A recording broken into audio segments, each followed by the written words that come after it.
പുതിയൊരു വീഡിയോയിലേക്ക് എല്ലാവർക്കും സ്വാഗതം. നവ്യ അബിനോട് ചോദിക്കുന്നുണ്ടായിരുന്നല്ലോ, നീ എല്ലാം അറിഞ്ഞു വെച്ചുകൊണ്ട് അഭിനയിക്കുകയാണോ അബിന്ന്. അപ്പോൾ അബി പറയുന്നുണ്ടായിരുന്നു, നിനക്കിപ്പോൾ സംശയം എൻ്റെ അമ്മേനെയും അതുപോലെ തന്നെ അമ്മായിനൊക്കെ ആയിരിക്കും. പക്ഷേ അവർക്കൊന്നും ഈ ഒരു കാര്യത്തിൽ ഒരു അറിവുമില്ല. ഞാൻ ആദർശേട്ടനോട് ഇതിനെക്കുറിച്ച് ചോദിച്ചതാണ്. അപ്പോൾ എന്നോട് ആദർശേട്ടൻ പറഞ്ഞത്, നീ നിൻ്റെ ജീവിതം നന്നാക്കാൻ നോക്ക്, എൻ്റെ കാര്യങ്ങൾ അന്വേഷിക്കേണ്ട എന്നാണെന്ന് പറയും. അപ്പോൾ കനക ഇങ്ങനെ പറയുന്നുണ്ടായിരുന്നു, അഭിമോനോട് പറഞ്ഞില്ലെങ്കിലും അനിമോനോട് ആദർശമോൻ എന്തെങ്കിലുമൊക്കെ പറഞ്ഞിട്ടുണ്ടാവുമല്ലോ എന്ന് പറയുമ്പോൾ ഞാൻ അനിയനോടും ചോദിച്ചു. അനിയനോടും ആദർശേട്ടനും ഒന്നും പറഞ്ഞിട്ടില്ല എന്ന് പറയൂ കേട്ടോ. അപ്പോൾ ഈ ഒരു കാര്യത്തിൽ ആദർശേട്ടൻ തന്നെയാണ് അവിടെ തീരുമാനം എടുക്കുന്നത്. ആദർശേട്ടൻ ഇപ്പോൾ ഡിവോഴ്സിനെ കുറിച്ചൊക്കെയാണ് അവിടെ സംസാരിക്കുന്നതെന്ന് പറയൂ കേട്ടോ. അപ്പോൾ അതുപോലെ തന്നെ കനകയാണെങ്കിലും ചോദിക്കുന്നുണ്ടായിരുന്നു, ആദർശമോൻ്റെ അമ്മ ഇതിനെക്കുറിച്ചൊന്നും പറയുന്നില്ലേ എന്ന് ചോദിക്കും. അപ്പോൾ അഭി പറയാണ്, അമ്മായിക്കാണെങ്കിലും ഏട്ടത്തിയും ഏട്ടനും തമ്മിൽ പിരിയുന്നത് സന്തോഷം ഉണ്ടാക്കുന്ന കാര്യം തന്നെയാണല്ലോ എന്ന് പറയൂ കേട്ടോ. പിന്നീട് നവ്യ പറയുന്നുണ്ടായിരുന്നു, ഇതങ്ങനെ വെറുതെ വിട്ടാൽ പറ്റില്ലല്ലോ എന്ന് പറയും. അപ്പോൾ അഭി പറയാണ്, എനിക്ക് പ്രത്യേകിച്ച് ആ വീട്ടിൽ വലിയ വോയിസ് ഒന്നുമില്ല, അതുകൊണ്ട് എനിക്കൊന്നും പറയാൻ പറ്റില്ല. ഇപ്പം ഞങ്ങൾ തമ്മിലായിരുന്നു ആദ്യം പ്രശ്നം, ഇപ്പോൾ ഏട്ടത്തി ഏട്ടനും തമ്മിൽ എന്താ പ്രശ്നം ഉണ്ടായത് എന്നൊക്കെ നയനയോട് ചോദിക്കുമ്പോൾ നയന പറയുന്നുണ്ടായിരുന്നു, എനിക്ക് എൻ്റെ അറിവിലൊന്നുമില്ല എന്ന് പറയൂ കേട്ടോ. അപ്പോൾ എല്ലാം ശരിയാവുമെന്ന് നമുക്ക് വിചാരിക്കാം എന്ന് പറഞ്ഞിട്ട് നവ്യനെ വിളിച്ചുകൊണ്ട് അഭി അവിടെ നിന്ന് പോവാണ്. അപ്പോൾ ആ സമയത്ത് കനകയാണെങ്കിലും നയനയോട് പറയുന്നുണ്ടായിരുന്നു, മോളൊരു കത്ത് എഴുതി വെച്ച് പെട്ടെന്ന് ഇങ്ങോട്ട് ഇറങ്ങി പോകുന്നത് ശരിയായില്ല എന്ന് പറയും. അപ്പം നയന പറയുന്നുണ്ടായിരുന്നു, അമ്മ ഇങ്ങനെ തന്നെ പറയുള്ളൂ എന്ന് എനിക്കറിയായിരുന്നു, അതുകൊണ്ടാണ് ഞാൻ അവിടെ പിടിച്ചു നിൽക്കാൻ നോക്കിയത്. പക്ഷേ ഒരു മുറിക്കുള്ളിൽ ഇങ്ങനെ വീർപ്പ് മുട്ടി കഴിയാൻ എന്നെ കൊണ്ട് പറ്റുന്നുണ്ടായിരുന്നില്ല, അതുകൊണ്ടാണ് ഞാൻ അവിടുന്ന് പോന്നത് എന്ന് പറയാണ്. ഒരു 10-30 പേർക്ക് താമസിക്കാൻ പറ്റുന്ന ഒരു വലിയൊരു വീടാണത്. അതിനുള്ളിൽ ആരോടും സംസാരിക്കാതെ ഇങ്ങനെ വീർപ്പ് മുട്ടി കഴിയാൻ എനിക്ക് പറ്റുന്നുണ്ടായിരുന്നില്ല. ആകെ എനിക്ക് സപ്പോർട്ട് അവിടെ ഉണ്ടായിരുന്നത് ആദർശേട്ടൻ്റെ അമ്മ മാത്രമാണ്. പക്ഷേ അമ്മേനോടും എനിക്ക് എല്ലാവരും കാണാൻ സംസാരിക്കാൻ പറ്റുന്നുണ്ടായിരുന്നില്ല, അതുകൊണ്ടൊക്കെയാണ് ഞാൻ അവിടെ നിന്ന് ഇറങ്ങി പോകുന്നതെന്ന് പറയുന്നുണ്ട് കേട്ടോ. പിന്നീട് ദേവയാനിയാണെങ്കിലും സങ്കടപ്പെട്ടിരുന്ന് നേരെ ആദർശിൻ്റെ റൂമിലേക്ക് ചെല്ലുകയാണ്. എന്നിട്ട് നയനയുടെ കാര്യം തന്നെയാണ് കേട്ടോ പറയുന്നത്. എന്താ മോനെ നിൻ്റെ മനസ്സിൽ? അപ്പോൾ നമുക്ക് നയന ഒരുപാട് നേട്ടങ്ങൾ ഉണ്ടാക്കി തന്നിട്ടില്ലേ, ഇത്തവണയും അവളുടെ ഡിസൈൻ കൊണ്ടല്ലേ നമുക്ക് റെക്കോർഡ് സെയിൽ ഉണ്ടായത്, അവളെങ്ങനെ പെട്ടെന്ന് നിനക്ക് തള്ളിക്കളയാൻ പറ്റുമോ എന്ന് ചോദിക്കുന്നുണ്ടായിരുന്നു. ആദർശാണെങ്കിലും ആ സമയത്ത് ദേവയാനിയോട് പറയുന്നുണ്ടായിരുന്നു, അവൾ ചെയ്ത തെറ്റെല്ലാം എൻ്റെ മനസ്സിൽ കിടക്കുകയാണ് എന്നിങ്ങനെ പറയൂ കേട്ടോ.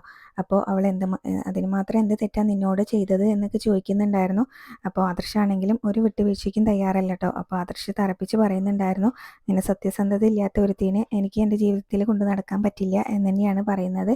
അപ്പോൾ അതുപോലെ തന്നെ ദേവയാനി പറയുന്നുണ്ടായിരുന്നു, ഇതൊക്കെ നീ ഇപ്പോൾ പറയും, കുറച്ച് കഴിഞ്ഞാൽ പിന്നെ നിനക്ക് അവളില്ലാതെ പറ്റില്ല, നിനക്ക് ഉറക്കം വരില്ല എന്നുള്ള അവസ്ഥയൊക്കെ ആവും എന്ന് പറയുമ്പോൾ എനിക്കൊരിക്കലും ഇനി അങ്ങനെ ഉണ്ടാവില്ല, ഇനിയിപ്പോൾ അതിൻ്റെ പേരിൽ എൻ്റെ ഉറക്കം പോകാനൊന്നും പോകുന്നില്ല എന്നൊക്കെ തന്നെയാണ് കേട്ടോ ആദർശ് അങ്ങ് പറയുന്നത്. പിന്നീട് ആദർശാണെങ്കിലും ദേവയാനിയോട് ചോദിക്കുന്നുണ്ടായിരുന്നു, അമ്മയ്ക്കായിരുന്നല്ലോ ഞങ്ങൾ രണ്ടുപേരും തമ്മിൽ പിരിയാൻ വേണ്ടിയിട്ട് വലിയ ആഗ്രഹം ഉണ്ടായിരുന്നത്, ഇപ്പം അതൊക്കെ മാറിയോ എന്ന് ചോദിക്കുന്നുണ്ട്. അപ്പോൾ ദേവയാനി പറയും, എനിക്കിപ്പോൾ അങ്ങനെയൊന്നുമില്ല, എനിക്ക് നയനമോളെ അങ്ങനെ തള്ളിക്കളയാനൊന്നും പറ്റില്ല, അവൾ അതിന് മാത്രം വലിയ തെറ്റൊന്നും ചെയ്തിട്ടില്ല എന്ന് പറയൂ കേട്ടോ. ഓ ഇപ്പോൾ നയനമോളായോ എന്നൊക്കെ ഇങ്ങനെ ആദർശം എടുത്ത് ചോദിക്കുന്നുണ്ടായിരുന്നു. അപ്പോൾ നിന്നേക്കാളും ഇളയതാണല്ലോ അവൾ, അപ്പോൾ പിന്നെ അറിയാതെ നയനമോളെന്ന് വിളിച്ചതിൽ തെറ്റൊന്നുമില്ല, അതാണോ ഇപ്പോൾ ഇവിടുത്തെ പ്രശ്നം എന്നൊക്കെ ചോദിക്കുന്നുണ്ടായിരുന്നു കേട്ടോ ദേവയാനിയാണെങ്കിലും തിരിച്ച് ആദർശിനോട്. അപ്പോൾ എന്തായാലും പിന്നീട് ആദർശ് പറയുന്നുണ്ടായിരുന്നു, എന്തായാലും അവൾക്കൊരു ഡിവോഴ്സ് നോട്ടീസ് അയക്കാൻ വേണ്ടിയിട്ട് നല്ലൊരു വക്കീലിനെ കാണാൻ പോകാൻ വേണ്ടിയിട്ട് നിൽക്കുകയാണ് ഞാനെന്ന് പറയും. അപ്പോൾ ദേവയാനിക്കാണെങ്കിൽ അതൊട്ടും പറ്റുന്നുണ്ടായിരുന്നില്ല കേട്ടോ. എന്താ നീ ഇങ്ങനെയെന്നൊക്കെ ചോദിക്കുന്നുണ്ടായിരുന്നു. പിന്നീട് മുത്തശ്ശൻ്റെ അസുഖത്തിൻ്റെ കാര്യമൊക്കെ പറഞ്ഞ് നോക്കുന്നുണ്ട് കേട്ടോ ദേവയാനി. പക്ഷേ അതൊന്നും ആദർശിൻ്റെ അടുത്ത് ഏൽക്കുന്നില്ല. അതുകൊണ്ട് തന്നെ ദേവയാനി ആദർശിൻ്റെ മുന്നിൽ അങ്ങ് സമ്മതിക്കുന്നുണ്ട് കേട്ടോ, നയനില്ലാതെ ദേവയാനിക്ക് പറ്റില്ല എന്നുള്ള കാര്യം. അപ്പോൾ ആദർശ് പറയാണ്, എനിക്ക് ഈ കാര്യത്തിൽ ഒറ്റയ്ക്കൊരു തീരുമാനം എടുക്കാൻ പറ്റില്ല, എനിക്ക് എല്ലാവരോടും കൂടി സംസാരിക്കണം എന്ന് പറയുമ്പോൾ ദേവയാനി ചോദിക്കുകയാണ്, അപ്പോൾ ഈ ഒരു കാര്യത്തിൽ മുത്തശ്ശൻ നിന്നോട് മാത്രമല്ലേ തീരുമാനം എടുക്കാൻ പറഞ്ഞിട്ടുള്ളത്, അപ്പോൾ നിനക്ക് എന്താ ഒറ്റയ്ക്കൊരു തീരുമാനം എടുത്തൂടെ എന്ന് ചോദിക്കുന്നുണ്ട്. അപ്പോൾ അതെനിക്ക് പറ്റില്ല, എനിക്ക് എല്ലാവരോടും കൂടി ഒന്ന് സംസാരിക്കണം, അമ്മ ഒന്ന് വന്നേന്ന് പറയൂ കേട്ടോ.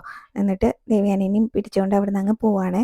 അപ്പോൾ താഴെ മുത്തശ്ശനും മുത്തശ്ശിയും കൂടെ ഈ കാര്യത്തിനെ കുറിച്ച് തന്നെയാണ് സംസാരിക്കുന്നത്. അപ്പം നയനമോളെ അങ്ങനെ തള്ളിക്കളയാൻ നമുക്ക് പറ്റില്ലല്ലോ, പക്ഷേ ആദർശ് കുറച്ച് സീരിയസ് ആയിട്ടാണോ മുന്നോട്ട് പോകുന്നതെന്നൊക്കെ ഇങ്ങനെ മുത്തശ്ശിനോട് പറയുന്നുണ്ട്.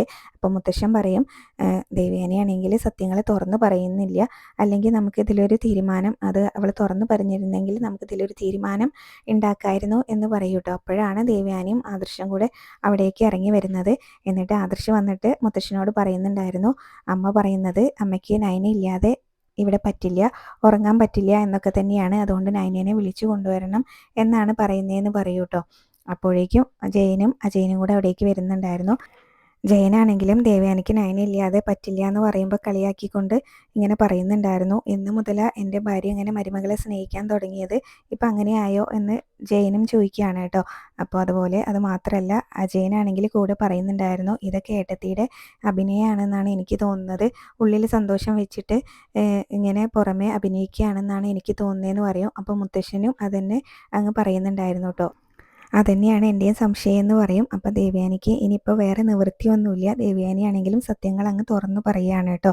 എൻ്റെ മരുമകളെ ഞാൻ സ്നേഹിക്കാൻ തുടങ്ങിയിട്ട് ഒരുപാട് കാലമായി എന്ന് പറയും. അപ്പോൾ മുത്തശ്ശി ചോദിക്കുന്നുണ്ടായിരുന്നു, അപ്പോൾ നീ നിൻ്റെ മരുമകളെ സ്നേഹിച്ചു തുടങ്ങിയോ, എന്നിട്ട് ഞങ്ങളാരും അറിഞ്ഞില്ലല്ലോ എന്ന് പറയുന്നുണ്ടായിരുന്നു. പിന്നീട് ഓരോരോ കാര്യങ്ങളായിട്ട് ദേവയാനി പറയുകയാണ്. മരണം മുന്നിൽ കണ്ടു കഴിഞ്ഞ കുറച്ച് ദിവസങ്ങളുണ്ടായിരുന്നു എൻ്റെ ജീവിതത്തിൽ. അന്ന് എനിക്ക് ഒരു പെൺകുട്ടി കരൾ ദാനമായിട്ട് തന്നു. അതുകൊണ്ടാണ് ഞാനിപ്പോൾ നിങ്ങളുടെ മുന്നിൽ ഇപ്പോൾ ഈ നിന്ന് സംസാരിക്കുന്നതും.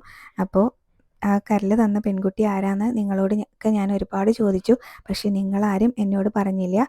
പിന്നെ അതിന് പിറകെ പോകാൻ തന്നെ ഞാൻ തീരുമാനിച്ചു. അങ്ങനെ ഓരോന്നായിട്ട് ഓരോരോ തെളിവുകളായിട്ട് എൻ്റെ മുന്നിലേക്ക് വന്നു. അങ്ങനെ ഞാൻ കണ്ടെത്തി എൻ്റെ മരുമകൾ തന്നെയാണ് എനിക്ക് കരൾ തന്നത് എന്നുള്ളത് എന്ന് പറയൂ കേട്ടോ. പക്ഷേ ഞാൻ സ്നേഹം ഉള്ളിലൊതുക്കി വെച്ച് തന്നെയായിരുന്നു അവളോട് പെരുമാറിയിരുന്നതൊക്കെ. അവളെ അടുക്കളയിൽ കയറ്റാതിരുന്നതും അവൾക്ക് ഇഷ്ടപ്പെട്ട ഭക്ഷണം ഉണ്ടാക്കി കൊടുത്തതൊക്കെ അവൾ ആണ് എനിക്ക് കരൾ തന്നതെന്ന് അറിഞ്ഞ ശേഷം തന്നെയാണ്. പക്ഷേ എൻ്റെ മരുമകൾ മിടുക്കിയായതുകൊണ്ട് ഞാൻ അവളെ സ്നേഹിക്കുന്ന കാര്യം അവൾ കണ്ടുപിടിച്ചു എന്ന് പറയും കേട്ടോ. അപ്പോൾ അന്നത്തെ അവാർഡ് ഫംഗ്ഷൻ ഉണ്ടായ കാര്യങ്ങളൊക്കെ ദേവയാനി പറയുന്നുണ്ടായിരുന്നു. അവൾക്ക് ആൻമരിയെ അതുപോലെ തന്നെ ഗ്രേസിയും കൂടെ ചേർന്ന് കൊടുക്കാൻ തീരുമാനിച്ചിട്ടുള്ള അവാർഡിൻ്റെ പിന്നിൽ ഞാനാണെന്ന് അവൾ കണ്ടെത്തി. അതുകൊണ്ട് തന്നെയാണ് അന്ന് അവാർഡ് ഫംഗ്ഷന് ഞാൻ പങ്കെടുത്തില്ലെങ്കിൽ മോളും അതിൽ പങ്കെടുക്കില്ല എന്ന് പറഞ്ഞത്. അവൾക്ക് ഉറപ്പായിരുന്നു അവൾ അങ്ങനെ പറഞ്ഞിട്ടുണ്ടെങ്കിൽ ഞാൻ അവിടെ ചെല്ലും എന്നുള്ളത്. ആ അവാർഡ് ഫംഗ്ഷൻ്റെ അന്നാണ് ഞാൻ ഓരോ സത്യങ്ങളും തിരിച്ചറിഞ്ഞത് എന്ന് പറയുന്നുണ്ടായിരുന്നു. പിന്നീട് അത് മാത്രമല്ല, അന്ന് അവിടെ നടന്ന പരിപാടിയൊന്നും ടെലികാസ്റ്റ് ചെയ്യരുതെന്ന് ദേവയാനി പറഞ്ഞിട്ടുണ്ടായിരുന്നല്ലോ. ജീവന് തുല്യം ഞാൻ സ്നേഹിച്ച ആദർശും എൻ്റെ ജയേട്ടനും ഒക്കെ എന്നെ പറ്റിച്ചു. അതുകൊണ്ട് ഞാനും അവരെ കുറച്ചു കാലം പറ്റിക്കട്ടെ എന്ന് പറഞ്ഞത് കൊണ്ട് മാത്രമാണ് അവർ ആ പരിപാടി ടെലികാസ്റ്റ് ചെയ്യാതിരുന്നതും. മോളോടും ഞാൻ തന്നെയാണ് ഈ സത്യങ്ങളൊന്നും തുറന്നു പറയരുത് എന്ന് പറഞ്ഞത്. അപ്പോൾ ഞാനിങ്ങനെ കല്യാണം കഴിഞ്ഞ് ആദർശിൻ്റെയും നയനയുടെയും കല്യാണം കഴിഞ്ഞ ശേഷം അവളെ ഒരുപാട് വെറുത്തിരുന്നു. പിന്നെ പെട്ടെന്ന് നിങ്ങളോടൊക്കെ സത്യം പറയാനുള്ളൊരു മടി കൊണ്ടായിരുന്നു ഞാനിത് പറയാതിരുന്നത്. പക്ഷേ എനിക്കിപ്പോൾ ഒരു മടിയില്ല. ഞാൻ നിങ്ങളോടെല്ലാം ഇങ്ങനെ തുറന്നു പറഞ്ഞില്ലേ, അപ്പോൾ ഇനിയെങ്കിലും അങ്ങനെ ആദർശിൻ്റെ മനസ്സിലുള്ളത് തുറന്നു പറയണം എന്ന് പറയുന്നുണ്ടായിരുന്നു കേട്ടോ. പിന്നെ അത് മാത്രമല്ല, മുത്തശ്ശനും മുത്തശ്ശിയൊക്കെ പറയുന്നുണ്ടായിരുന്നു, ഇങ്ങനെ നിന്നോട് ഞങ്ങൾ കള്ളം പറഞ്ഞത് നിൻ്റെ മരുമകളുടെ സഹായം നീ ഒരിക്കലും സ്വീകരിക്കില്ല എന്ന് വിചാരിച്ചതുകൊണ്ട് മാത്രമാണ്. നൈനമോൾ നിനക്ക് കരൾ ദാനമായിട്ട് തരാമെന്ന് പറഞ്ഞപ്പോഴും ഞങ്ങളൊക്കെ അതിന് തടഞ്ഞു, പക്ഷേ മോൾ അതിന് സമ്മതിച്ചില്ല എന്ന് പറയൂ കേട്ടോ. അപ്പോൾ അതുകൊണ്ടൊക്കെ തന്നെയാണ് നീ അത് സ്വീകരിക്കില്ല എന്ന് വിചാരിച്ചാണ് നിന്നോട് കള്ളം പറഞ്ഞത് എന്ന് ദേവയാനിയോട് മുത്തശ്ശനൊക്കെ പറയുന്നുണ്ടായിരുന്നു കേട്ടോ. അപ്പോൾ ദേവയാനി പറയും, ഇപ്പോൾ എൻ്റെ മനസ്സിലുള്ളതെല്ലാം ഞാൻ തുറന്നു പറഞ്ഞില്ലേ, ഇനിയിപ്പോൾ ആദർശിൻ്റെ മനസ്സിലുള്ള കാര്യങ്ങളും നീ തുറന്നു പറയണം എന്ന് ആദർശിനോട് പറയുമ്പോൾ, അതെന്തായാലും ഇപ്പോൾ ഞാൻ പറയാൻ ഉദ്ദേശിച്ചിട്ടില്ല എന്ന് തന്നെയാണ് കേട്ടോ ആദർശ് പറയുന്നത്. അതെന്തെങ്കിലും ആയിക്കോട്ടെ, പക്ഷേ ഇനി നീ നിനക്കെന്താ നൈനമോളെ പോയി വിളിച്ചു കൊണ്ടുവന്നൂടെ, നീ അവളെ പോയി വിളിച്ചു കൊണ്ടുവരണം എന്ന് തന്നെ തറപ്പിച്ച് പറയുന്നുണ്ടായിരുന്നു കേട്ടോ. അപ്പോൾ ആദർശാണെങ്കിലും ഒന്നും മിണ്ടാതെ അങ്ങനെ നിൽക്കുകയാണ്. അപ്പോൾ എന്താ നീ നിൻ്റെ അമ്മ പറഞ്ഞാൽ അനുസരിക്കില്ലേ, നിൻ്റെ അമ്മ ഒരു കാര്യം പറഞ്ഞാൽ നീ അനുസരിക്കില്ലേ എന്നൊക്കെ ചോദിക്കുമ്പോൾ ആദർശാണെങ്കിലും അവിടുന്ന് സങ്കടത്തോടുകൂടി അവിടുന്ന് അങ്ങ് പോവാണ് കേട്ടോ. എന്തോ ദേഷ്യമോ സങ്കടമൊക്കെ ഉണ്ട് ആദർശിൻ്റെ മുഖത്ത്. അപ്പോൾ നീ എന്താ ഒന്നും മിണ്ടാതെ പോകുന്നതെന്ന് ആദർശ് പോകുന്ന സമയത്തും ദേവയാനി ചോദിക്കുന്നുണ്ടായിരുന്നു. അപ്പോൾ എന്തെങ്കിലും ഒന്ന് പറഞ്ഞിട്ട് പോകുമെന്ന് പറയുമ്പോൾ എനിക്കൊന്നും പറയാനില്ല എന്ന് പറഞ്ഞിട്ട് ആദർശാണെങ്കിലും അവിടുന്ന് അങ്ങ് ഇറങ്ങി പോവാണ് കേട്ടോ. ആദർശാണെങ്കിലും ആദർശിൻ്റെ മനസ്സിലുള്ളത് തുറന്നു പറയില്ല എന്നുള്ള ആ ഒരു വാശി തന്നെയാണ് ഇപ്പോഴും.